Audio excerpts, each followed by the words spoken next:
July 1, 2026 నుండి ఆంధ్రప్రదేశ్లో Viksit Bharat guarantee for Rozgar and Ajeevika mission Gramin VBG Ramji act 2025 అమలు చేయడానికి గెజెట్ నోటిఫికేషన్ జారీ చేయడానికి మంత్రిమండలి ఆమోదం తెలిపింది. రాష్ట్రంలోని మొత్తం గ్రామీణ ప్రాంతాల్లో Viksit Bharat guarantee for Rozgar and Ajeevika mission Gramin పేరిట ఈ పథకం అమలు జరుగుతుంది. కేంద్రం మరియు రాష్ట్ర ప్రభుత్వాల మధ్య 60:40 బేసిస్ మీద ఫైనాన్షియల్ షేరింగ్ ఉంటుందని చెప్పేసి మనం చేస్తాను.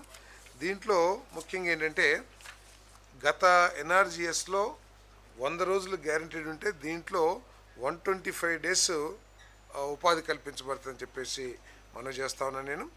అంటే దాదాపు 307 రూపాయల కాడికి ప్రతి సంవత్సరం 25 రోజులు అదనంగా ఇవ్వటం మూలంగా 7,675 రూపాయలు గ్రామీణ కుటుంబాలకి అదనంగా లభిస్తుందని చెప్పేసి మనం చేస్తాను. ఇప్పుడు డబ్బులు ఎన్ఆర్జీఎస్ ప్రకారం వారం రోజులు పేమెంట్ చెల్లించాలి. కానీ మనం చాలాసార్లు చూసేది ఏంటంటే నెలలు కూడా రావు. మీకు కేంద్రం నుంచి రాలేదో, లేకపోతే రాష్ట్రం రాలేదో, లేకపోతే వాడేదో తప్పు చేశాడు, మేట్ తప్పు చేశాడు, ఏదో రకరకాల కారణాలతో ఈ ఉపాధి కూలీలకి డబ్బులు లభించని పరిస్థితి మనం చాలాసార్లు చూస్తూ ఉంటాం, పత్రికలు చూసాం. ఒకవేళ 15 రోజులకు మించి ఆలస్యమైతే ప్రతిరోజుకి 0.05% వడ్డీ కూడా చెల్లించబడుతుందని చెప్పేసి కూడా నేను మనం చేస్తా ఉన్నాను. ఇది ఉపాధి కూలీలకి చాలా ఉపయోగంగా, ధైర్యంగా ఉండటానికి ఉపయోగపడుతుందని చెప్పేసి కూడా నేను మనం చేస్తాను.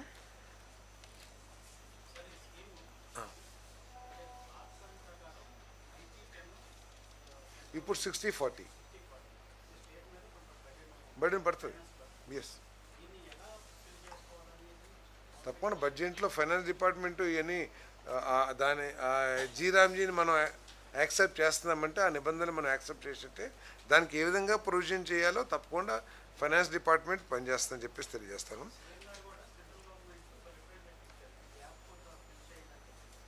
అది రాష్ట్రం టు రాష్ట్రం చేయలేరుగా, ఇది నేషనల్ పాలసీ కాబట్టి అన్ని రాష్ట్రాలకి ఒకే విధమైన విధానంగా ఉంటుంది తప్పితే మీ రాష్ట్రంలో 30% చాలు, ఇంకో రాష్ట్రంలో 40 అనేది సాధ్యం కాదు. ఒకవేళ ఈ ఈ పాలసీని పూర్తిగా రివ్యూ చేస్తే మళ్ళీ ఏదైనా 70-30 అట్లా ఇస్తారేమో, అది వేరు. కానీ ఒక రాష్ట్రానికి ఇస్తారని నేను భావించట్లా. But government is prepared.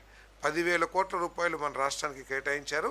So ముఖ్యమంత్రి గారు ఈ 10,000 కోట్లు కూడా ప్రతి పైసా వినియోగించుకుని రాష్ట్ర అభివృద్ధికి చేయాలని చెప్పేసి చెప్పారు. అదేవిధంగా ఈ వ్యవసాయ దినాల్లో మన సీజన్స్ ఉంటాయి, ఒక్కొక్క ప్రాంతంలో ఒక్కొక్క సీజన్లో అగ్రికల్చర్ యాక్టివిటీస్ ఉంటాయి. అప్పుడు 65 రోజులు అనుకుంటాను, 65 డేస్ 60 డేస్ హాలిడే లాగా ఇవ్వాలని చెప్పేసి నిర్ణయించారు.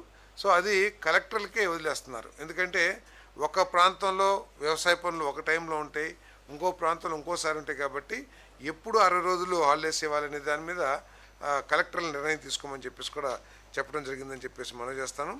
అదేవిధంగా ఆధార్ కార్డ్స్ తర్వాత అవన్నీ కూడా కంపల్సరీగా ఉండాలి. ఏది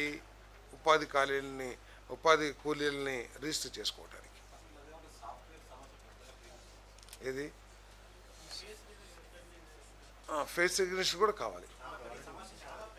అంటే సమస్య ఉన్నా కూడా గతంలో జరిగిన అవకతవకలు కానివ్వండి, గతంలో జరిగిన ఏదైతే కంప్లైంట్ చేస్తున్నారో వాటన్నిటికి కూడా అరికట్టడానికి ఈ సిస్టమ్స్, ఈ టెక్నాలజీ ఉపయోగపడుతుంది.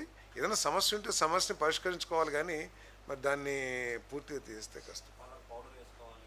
ఎందుకు పౌడర్, ఎందుకు మామూలుగా ఫోటో రాదా? మళ్ళీ మీరు